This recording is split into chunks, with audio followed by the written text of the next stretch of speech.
પરમ સૌભાગ્ય ભંડાર ત્રિસ્તુતિક શ્રાવિકા પરિવાર ધર્મલાભ દેવગુરુની કૃપાથી શાતા વર્તે છે. તત્ર સૌ આનંદમાં હસો. આચાર્યપદ ગ્રહણ કર્યા પછી 8મા વર્ષનું ચાતુર્માસ પૂજ્યપાદ પુણ્ય સમ્રાટ ગુરુદેવનું સૂર્યપુર નગરમાં હતું. ત્યારની અનેકવિધ ઘટનામાં એક ઘટના હમણાં જ સૂર્યપુરના પીઢ અનુભવી એવા અમૃતભાઈએ કહી.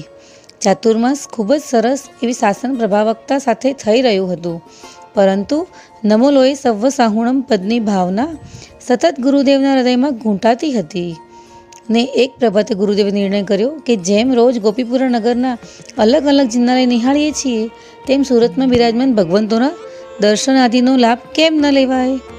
એ વર્ષે સુરતનગરમાં અનેક ગચ્છ સમુદાયના ચાતુર્માસ હતા.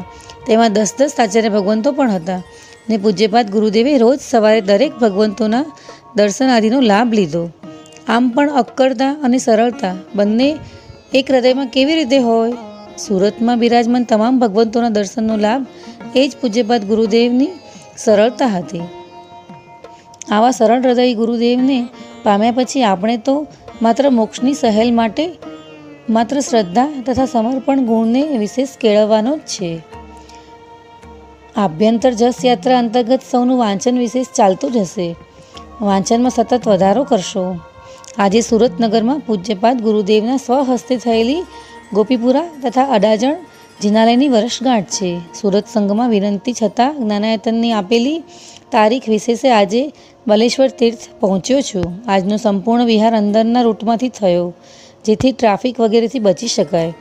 તારીખ 1-2 જૂન શાસન શિખર વાંચના શ્રેણી આયોજિત કરેલી છે, જેમાં 24 થી 45 વર્ષના શ્રાવક શ્રાવિકાઓ આવકાર્ય છે. લિખિતન ગુરુ જયંત અંતેવાસી મુનિજનાગમ રત્ન વિજયજી. વૈશાખ સુદ પૂનમ 2080 બલેશ્વર તીર્થ. ત્રિસ્તુતિક શ્રાવિકા પરિવારના જય જિનેન્દ્ર. પ્રણામ.